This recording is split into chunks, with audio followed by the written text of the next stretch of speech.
This is going to be a video tutorial on how to disable your startup apps in Windows 11. Let me jump over to my desktop here.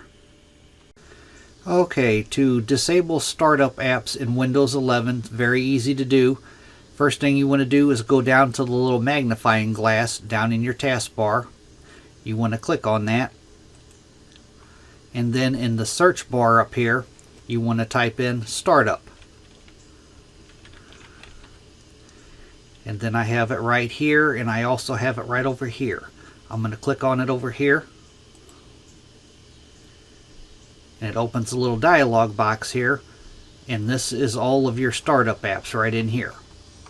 And to disable them or enable them, as you can see, I have a few of mine disabled.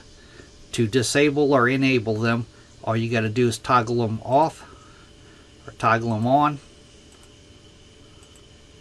That is how you enable or disable startup apps in Windows 11. Thanks for watching.